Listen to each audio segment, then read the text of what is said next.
What is up, everybody, and welcome to the 6th Invitational Dev Panel Series. I am your host, Justin Kruger, community developer on Rainbow Six Siege, and we're coming to you live from sunny Montreal.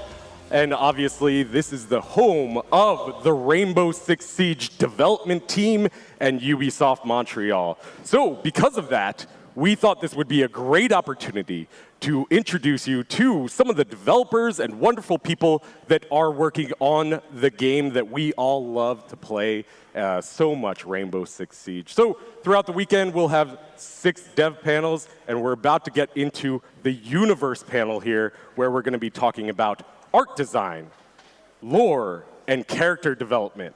And without further ado, with that said, please give a big round of applause to my wonderful guest, Faraday Brixey, writer on Rainbow Six Siege. Please give a big round of applause for her. Hi. How's it going, Farah? Really great tonight. It's an epic venue with a huge crowd. So yeah, and you were here last year at the Six Invitational doing a little bit of sort of the similar thing with Leroy. What's it like to be back?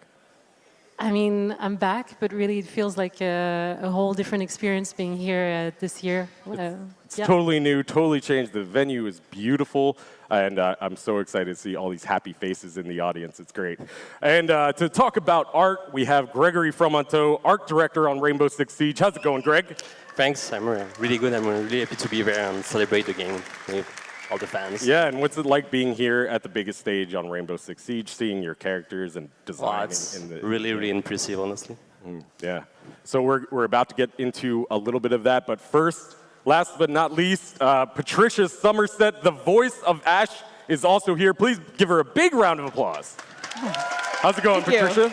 Oh, man, it's so awesome to be here right now. Now we're going to talk about a little bit about your experience voicing Ash in a minute, but what's it like being here at the Sixth Invitational? You were here last year as a guest, but now you're here on the panel and with a much more evolved character, too. Yeah, I mean, I guess that's just it. It's just been evolving and growing so much. So last year was actually my first opportunity to watch esports live when I came to the Sixth Invitational, which took place last February.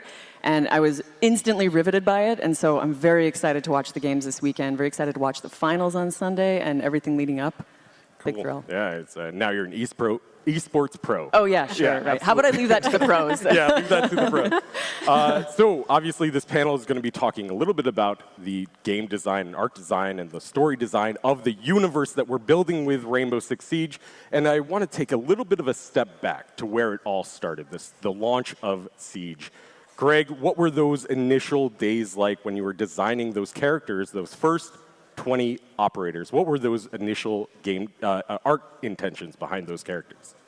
Well, when we have started to design all these legacy, let's say the legacy operators, we were looking really to recreate a group of counter-terrorist units that exist and make them look, well, the best as we can, like the real ones. But when we've done that, obviously these guys kind of look all the same with masks and everything. Yeah. So we look to add some touches of personality and some details. So really starting with the realistic side, the CTU unit as a whole, and then going into a little bit of touch of details to these operators. Yeah, exactly. Like if you would take the SAS, for example, they all wear masks. And if you look at Sledge, we dig into around his backstory, and we add this little piece of tartan on his left arm, and also on his sledgehammer, obviously. That is related directly to his origin and his family. Yeah, you can see that tartan on his sledgehammer and on the trophy. We're sitting right behind you too. Exactly.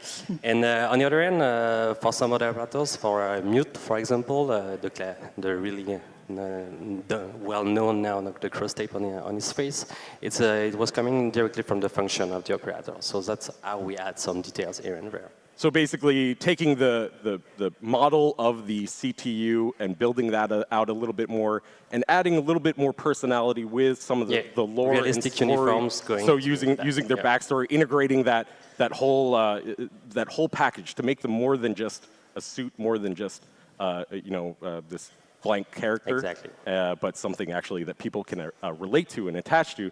And Farah, now you came in a little bit in the middle of year one, and how did that evolution of these characters evolve from the legacy operators to now the DLC operators, where we're having so much fun with them in terms of creativity. But you Yeah. came in right around Brazil and Exactly, yeah. and the Japanese That's right. operations, and you started building out these characters a little bit more. Yeah, it was my goal when I started on Rainbow Six Siege to create really unique characters that would showcase the diversity. That was the goal with having each season set in different countries with different CTUs. So I was really harassing the game designers. So you work every really day. closely with the game designers to Yes, develop some of the exactly. characters, and Definitely. please give us an example of that. Well, for example, I remember discussing the early concepts for Caveira. And they would show me those clips of a black panther hunting in the wild. And that was basically the idea behind this silent step that she has.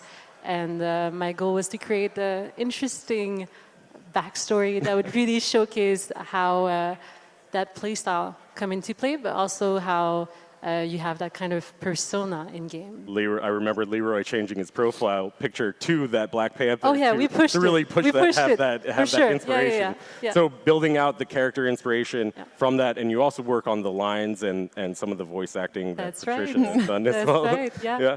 So speaking of which, Patricia, as one of the original 20 operators, what was that experience like where you maybe just have a bio, maybe a short description of the character? What was that first experience like going into the voice acting of Ash? Well, when I auditioned for it, I didn't know what it was, of course. So that's what the initial experience was landing a role that I assumed was going to be pretty great because it was with Ubisoft. But when I got the bio and the description, I was like, oh, score, this is going to be fantastic. It started out very technical. The work was actually, it was a lot of shouts. We had something like 1,200 lines of completed dialogue, so that doesn't include all the retakes that you do. So 1,200 lines for just Ash. Just for Ash. That you have to get through relatively quickly in 4-hour sessions. And so they developed this system that was a bit like reading a musical score. You had these levels, like a 1, 2, 3 of projection and intensity. And so they would play with those levels with each of the lines, so they learned how to sort of speak with each of the actors very quickly, and you could sort of hit the level that you needed to. So like a 3-1 would be like full projection, 1 intensity. If you're saying breaching charge, you would yell it, but the stakes aren't very high. It's always a little bit high in Rainbow Six Siege, but it's not like you're having lunch. But the person's in the next room. Maybe lunch with a counter-terrorism element. Exactly, yeah, lunch with a counter-terrorist. Fun, yeah. But like a 3-3 would be like full projection, full intensity, like breaching charge, something like that. Sorry, That was awesome. Somebody told me to do that, and I was like, I'm not That going to was do so that. cool. You guys like that? That was pretty great. But so you'd go through all the lines with this, just like bang them out. With that said, the character development portion of it was always very important because you have to know what the sort of intuition is of the character as you're doing it and how they feel about what they're about to do. Do they like to be in a firefight? Those all give you details as an actor that are gold.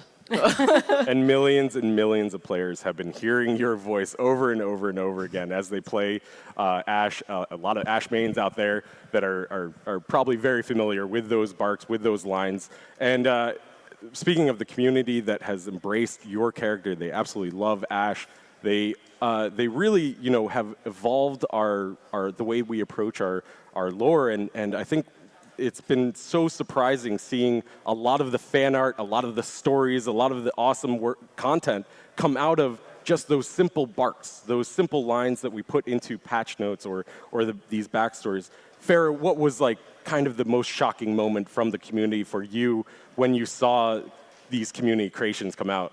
The most shocking moment was when I saw on fanfiction.net a whole section dedicated to Rainbow Six Siege.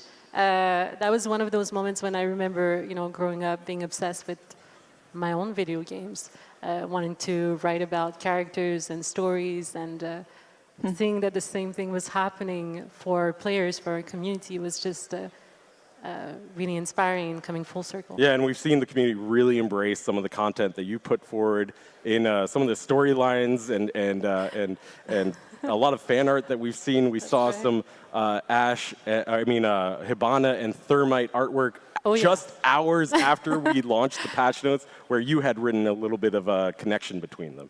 Yeah, I think it was you when we were like best buddies. You were like, hey, Farah, Here's a fan art from a community. I think it was a couple hours after I published the bio of Hibana, where it's mentioned that there's a connection between the two operators and they collaborate on the same gadget.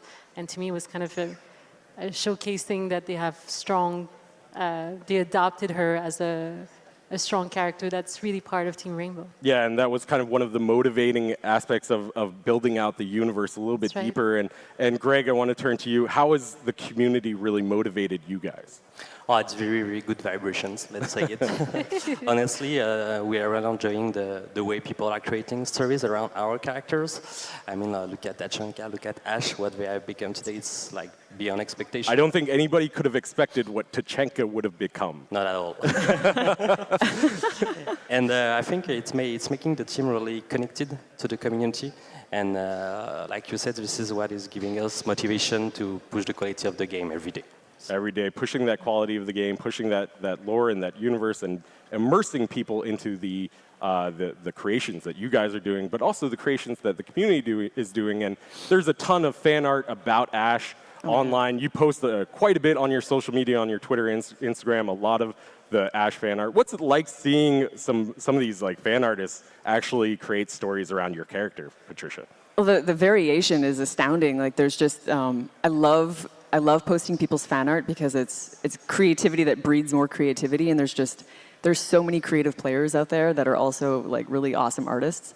Yeah, like a few that I'm sort of a few fan art people that I'm crushing on lately is like Sausage. Sausage. Yeah. I love Sausage. He's so awesome. He does these sort of minimalistic. Yeah, hilarious. Yeah, hilarious little bits. Siege Story, Paul Holland. They've got full-on fan fiction, going, like chapters coming out regularly on a regular basis. Shino-song. Shino-song, obviously. Shino, I don't know if you can see. Yeah. Yeah, she's been one of my favorites for ages. I've known about her for many months, and we talk on Twitter some.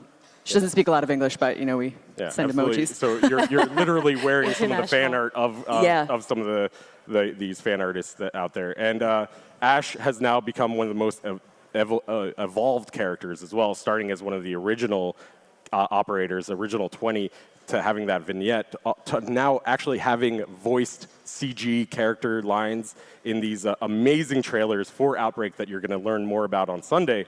But what was that like, voicing and evolving this character through those CG trailers and from the start? I mean, it's been over 2-3 years. Yeah. What's that experience been like? It's an actor's dream. I mean, to be able to sit with a character for that long and then watch it evolve from barks into a full performance capture situation, it's so phenomenal and humbling. And I mean, you have hundreds of people who touch and design that character before you attempt to breathe life into it. So you're just the final person of all this vision, and it's an extraordinary feeling. And I love collaborating, so it's extraordinary to be a part of such a sophisticated collaboration in this way.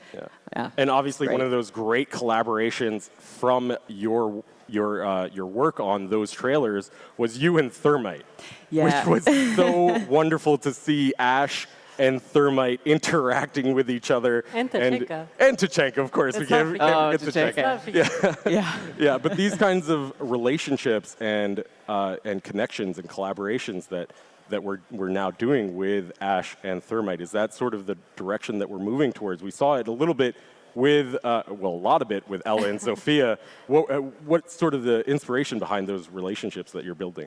The inspiration was, of course, creating a more diverse universe for Rainbow Six Siege. We really want to make the players feel like they are traveling, but also that they are embodying heroes from all over the world. For me, diversity is really important, representation as well. So it was kind of the perfect opportunity to get my secret agenda going.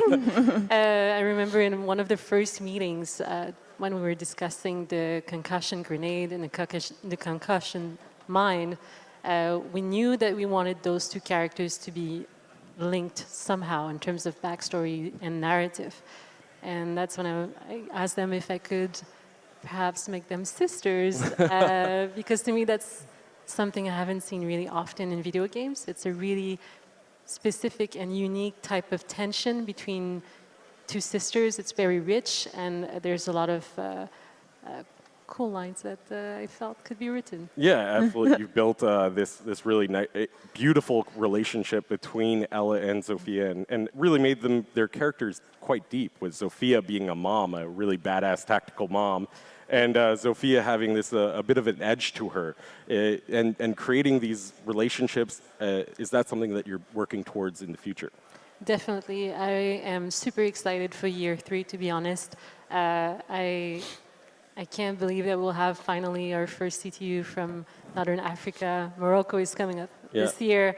I'm super psyched to have that diverse, to expand the universe of Rainbow Six with more diverse Rainbow characters. Six is really a global game, and going on to the art as well, we've seen a lot of the art of the characters develop beyond just these suits, these empty suits, these CTUs. We've seen them really develop into their own personalities, their own individuality, individual people. Greg, how has that process been with, one of our operators like Dokkaebi?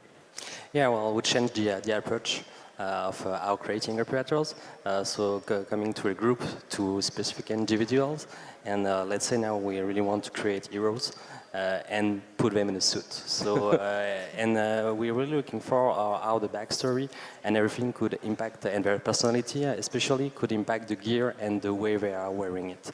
And with Dokkaebi, that's exactly that, because she's wearing the black and white stripes from the units, but on her hair, and well, that's who she is. Yeah, so the unit that she's actually a part of, the 707, wears those black and white stripes on their uniform, Exactly. but she's wearing it on her hair, kind of like punkish and a little bit playful, taking those kind of liberties to make our operators feel like heroes, feel bigger than what they are. Exactly. Yeah, and is that something that we can look forward to in the future with our upcoming operators like Finka and Lion? Yeah, exactly. With Finka, this is directly because, well, the big thing on her is this huge scar on the middle of her face, and it's directly, the design comes directly from the story, because she get the scar while training with Capcan. Something happened, and she get that scar, and the character was built around that. And there we saw some never before released some concept art of that interaction where Capcan gives her scar, and then Doc heals her up. Yeah. Yeah. So that's what you guys are working on. That's where you're moving. This is towards the kind of stuff we're pushing, and we're developing more around that. Yeah. Great. Thank you guys so much for joining me. Please give them a big round of applause. The art, story, and character development of Rainbow Six Siege coming together in the game that we all love. Don't go anywhere. We have the next quarterfinals match coming up right after this.